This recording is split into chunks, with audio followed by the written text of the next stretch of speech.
Chapter 14. Stolen Documents.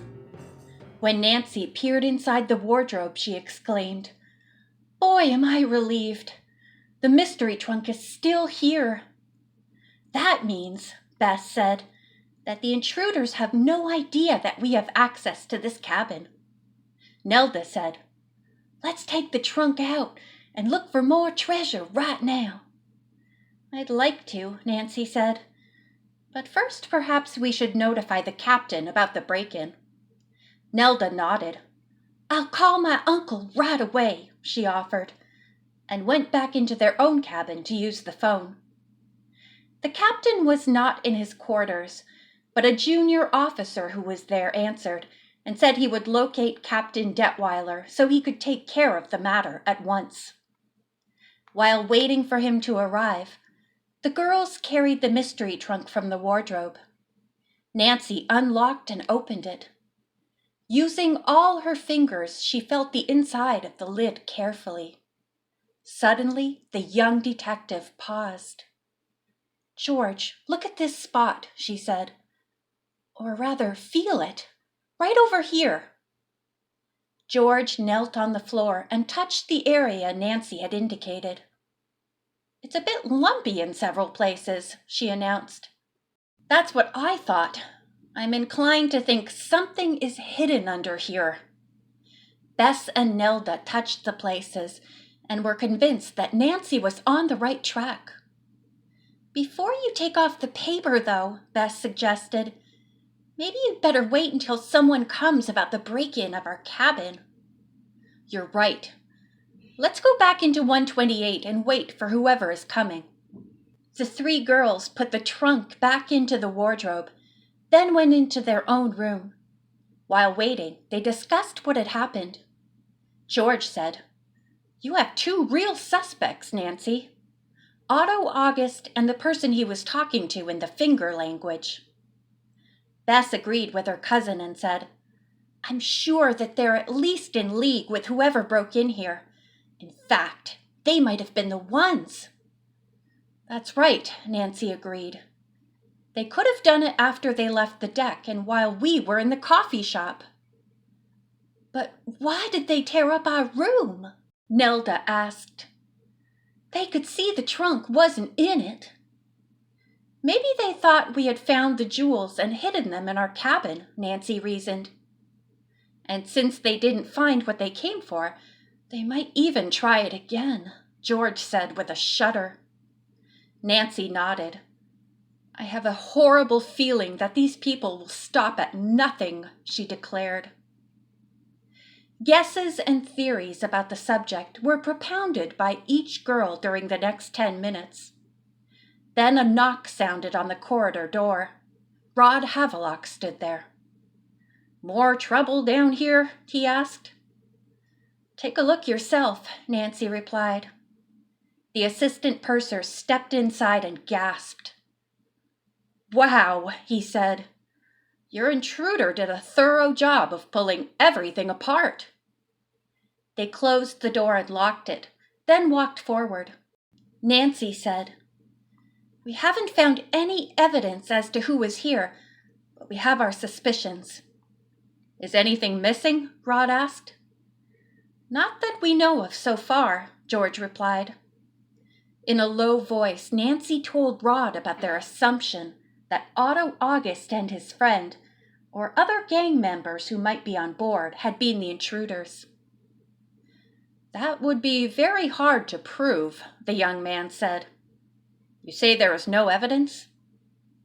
Nancy now told him what she had figured out from the finger language Otto August and his confederate were using. "But neither man is deaf," she stated. "I think they are part of a ring of jewel thieves who use the finger alphabet as a cover-up to communicate with one another for their operations." Rod Havelock whistled. "Nancy, you may not have any real evidence, but you're collecting a number of damaging clues." "I hope they'll lead to something in the end," Nancy said. "I think we found something concrete in the trunk," George said. and revealed that Nancy and her friends had already started to examine the mysterious piece of luggage again. "The inside of the lid has a number of lumps in it," Nancy added. "Would you like to help us uncover whatever is there?" The assistant purser smiled. "I'd like nothing better. Let's go to work."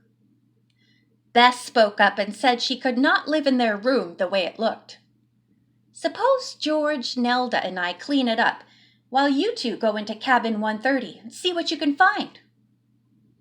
Before entering the adjoining room, Rod suggested that the whole matter be kept secret.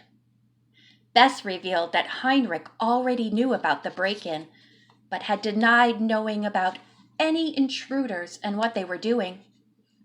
He declared he had not seen anyone come in or leave 128 after he had tidied the cabin.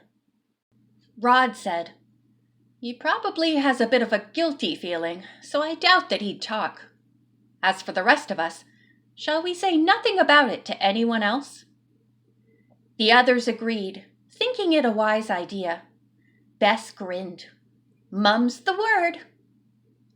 Nancy and Havelock entered the adjoining cabin, took out the brass-bound trunk, and once more Nancy opened it. She showed her companion the uneven pieces she had discovered on the inside of the lid. "It seems suspicious," the assistant purser remarked. "I wonder if there are more jewels under this flowered paper." Nancy said, "I'll get a steaming towel and a little chisel from the toolkit the captain lent me. The towel worked before, so I hope it will this time too." "Let's try it," Rod said, and Nancy went to get her equipment. Very carefully, the girl detective began to peel off the paper at one end. The work was slow, so Rod got another towel. Using this and a penknife, he began to loosen the paper on the other end of the lid. Between the two of them, they made quick headway. Long before they finished, however, Bess, George, and Nelda had straightened out cabin 128. They came in to watch. "You're making progress," Nelda remarked. Finally, the paper was removed in sections. Underneath lay a thin sheet of plywood. Nancy now chose an awl from the captain's kit and was able to pull up the plywood. Papers and documents tumbled from the lid into the trunk. "What do you suppose these are?" Bess asked. "Something important?" Rod picked up one of the papers, spread it out, and looked at the words intently. "It's in Dutch," he said. "I can read only a little of that language. Part of it is handwritten, and I can't figure it out. Nelda, how about your trying to translate it?" The girl from Johannesburg picked up paper after paper and read the contents. Several times she frowned as she finished one and put it down. "What did they say?" Bess asked impatiently. Nelda did not reply at once. She kept going from one document to another. Some seemed to be letters. Others looked like business contracts. There was complete silence in the cabin for some time. Finally, Nelda turned around and faced the others. Her voice was tense as she said, "These are secret papers that tell of a newly discovered diamond mine in South Africa. I judge that they have been stolen from the government offices in Johannesburg. They should not be in the hands of outsiders, especially jewel thieves." Everyone in the room was astonished. Each had the same question. Had these letters and documents been stolen by the same people who put the jewels in the mystery trunk? Or did the girls now have another mystery to solve? End of chapter 14.